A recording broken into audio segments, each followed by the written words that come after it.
کیا میرے اللہ کے پاس اپنے پیارے بندوں کے لیے لڑکیوں کی کمی؟ کیا میرے رب کے پاس اپنی پیاری بندیوں کے لیے لڑکوں کی کمی؟ یہ امپاسبل ہے کہ اس کے بغیر میں خوش یا راضی ہو سکوں، کہ میرے دل کو سکون مل سکے۔ میں کبھی بھی اس کے بغیر خوش نہیں رہ سکتا یا رہ سکتی۔ ہم کیوں یہ سمجھ بیٹھتے ہیں کہ میرا رب مجھے راضی نہیں کر سکتا،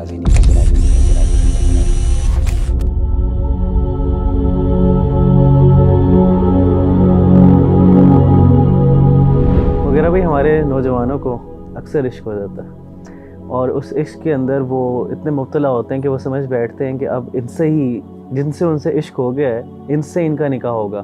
اور کافی جد و جہد کے بعد بھی اگر ان کو عشق نہیں مل رہا، وہ پیار نہیں مل رہا، جس میں وہ ایٹ دی اینڈ نکاح نہیں ہو رہا اس کا، اور نکاح نہیں ہوتا اکثر، تو جب اس کے بعد ایک درد اور تکلیف انسان گزرتا ہے، بڑی مشکلات بھی اس میں آتی ہیں، اور انسان کی زندگی کا تصور بھی چینج ہو جاتا ہے۔ کہنے کا مقصد یہ ہے کہ انسان اپنے آپ کو سمجھتا ہے کہ وہ اس کے بغیر زندہ ہی نہیں ہے، تو کیسے مغیرہ بھائی وہ شخص اپنے آپ کو اس کرب سے، اس اذیت سے نکالے اور ایک نارمل عام زندگی گزارے جس طرح وہ پہلے گزار رہا تھا جب اس کو عشق نہیں ہوا تھا؟ ابھی اللہ بھائی، میں یہ سمجھتا ہوں کہ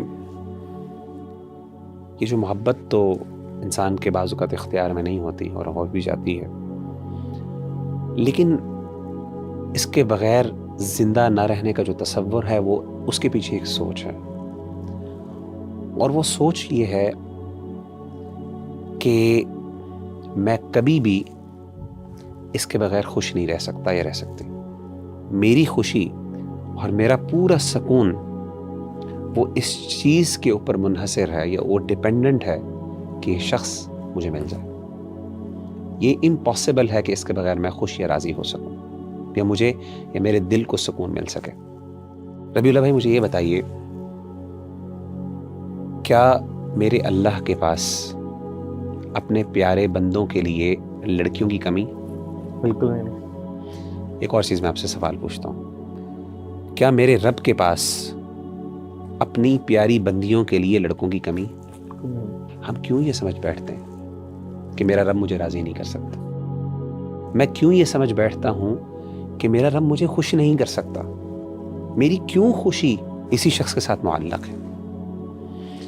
میں آپ کو ایک واقعہ بیان کرتا ہوں، ایک محبت کی کہانی چھوٹی سی آپ کے گوش گزار کر دیتا ہوں۔ حضرت ام سلمہ رضی اللہ تعالی عنہ کو اپنے شوہر ابو سلمہ سے بہت محبت تھی۔ ابو سلمہ کو احد کے دن چوٹ لگی، زخم لگا، اور اس کے بعد وہ اللہ تعالیٰ کو پیارے ہو گئے کچھ دیر بیماری کے بعد۔ تو اللہ کے رسول صلی اللہ علیہ وسلم ان کی عیادت کرنے آیا کرتے تھے، اور جب اللہ کے رسول صلی اللہ علیہ وسلم کو یہ پتہ چلا کہ ابو سلمہ دنیا سے رخصت ہو گئے ہیں، تو آپ نے حضرت ام سلمہ کو ایک دعا سکھائی اور کہا، آپ یہ کہیں انا للہ و انا الیہ راجعون، کہ ہم سب اللہ کے ہیں اور اسی کی طرف ہم نے لوٹ کے جانا ہے، اور ساتھ یہ بھی کہ اللہم اجرنی فی مصیبتی واخلف لی خیرا منہا، کہ اللہ جو مجھ پہ تکلیف آئی ہے تیری طرف سے، اس تکلیف کو رائگاں نہ جانے دینا۔ کیا مطلب ہے؟ کہ اس تکلیف کے بدلے مجھے کچھ نہ کچھ اجر ضرور دینا، یعنی یہ ضائع نہ ہو جائے، یہ نہ ہو کہ بس یہ ہو گئی، میرا دل ٹوٹ گیا، یا جو بھی میرے ساتھ معاملہ ہوا وہ میری غلطی تھی نہیں تھی ایک علیحدہ بات، لیکن اللہ یہ تکلیف جو ہے یہ میرے اوپر آزمائش ہے، میں اس پہ صبر کرتی ہوں یا کرتا ہوں، اللہ اس کو رائگاں نہ جانے دینا۔ واخلف لی خیرا منہ، اور اللہ مجھے اس سے بہتر عطا کر۔ ابو سلمہ اور ام سلمہ کی آپس میں بہت محبت تھی، اور ان کا واقعہ جو ہے ہجرت کا، وہ ذرا پڑھیں تو انسان کو اندازہ ہوتا ہے، بڑا دردناک واقعہ ہے ان کا جو فیملی میں آپس میں جو انہوں نے آزمائش جھیلی دین کی خاطر، وہ ذرا دل ہلا دینے والا واقعہ، وہ ذرا پڑھنے والا۔ تو حضرت ام سلمہ کہتی ہیں کہ میں یہ سوچا کرتی تھی، یہ دعا تو میں نے پڑھ لی کہ اللہ مجھے اس سے بہتر عطا کرے، کہتی مجھے یہ سمجھ نہیں آتی تھی، یعنی میرے دل میں جو ابو سلمہ کے لیے محبت تھی وہ کون شخص لے سکتا ہے؟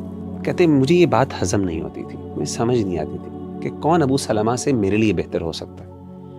انسان بھی یہ سمجھتا ہے محبت اور عشق میں کہ اس بندے کی جگہ کون لے سکتا ہے، اس سے بہتر کون ہو سکتا ہے، اصل میں یہی سوال ہے۔ تو کہتے لیکن میں پھر بھی اس پر اعتماد کرتے ہوئے، توکل کرتے ہوئے دعا پڑھ لیتی، اللہ مجھے بہتر عطا کر۔ میرے نبی نے کہا کہ مجھے بہتر مل سکتا، میرا رب کہتا ہے کہ تجھے بہتر مل سکتا۔ مختلف رشتے آئے، سیدنا ابو بکر کے آئے، بڑے لوگوں کے رشتے آئے، نہیں مطمئن ہوئی، یہاں تک کہ اللہ کے رسول صلی اللہ علیہ وسلم کا رشتہ آ گیا۔ جب اللہ کے رسول صلی اللہ علیہ وسلم سے آپ کی شادی ہوئی، ام سلمہ کی، کہتی ہیں سبحان اللہ، مجھے اندازہ ہوا کہ واقعی میرے رب کو پتہ ہے کہ مجھے اس سے زیادہ خوشی مل سکتی ہے اور مجھے ملی۔ تو اصل بات یہ ہے کہ یہ جو سمجھنا کہ میرا رب مجھے راضی نہیں کر سکتا، میں سمجھتا ہوں کہ یہ ہم نے اللہ کی محبت کو اور اللہ تعالیٰ کی قدرت کو پھر سمجھا ہی نہیں۔ انسان کو دعا کرنی چاہیے، جیسے استخارہ کے آخر میں آتا ہے نا، اللہم رضنی بہ، اللہ فیصلہ تو کر لے، میں تیرے اختیار میں دے دیتا ہوں یا دے دیتی ہوں، لیکن اللہ پھر میرے دل کو بھی ٹھنڈا کر، میرے دل کو راضی کر دے۔ تو یہ اللہ سے دعا مانگنی چاہیے، انشاءاللہ اللہ تعالیٰ بہتر عطا کر دے گا۔ اللہ پہ ٹرسٹ کرے انسان۔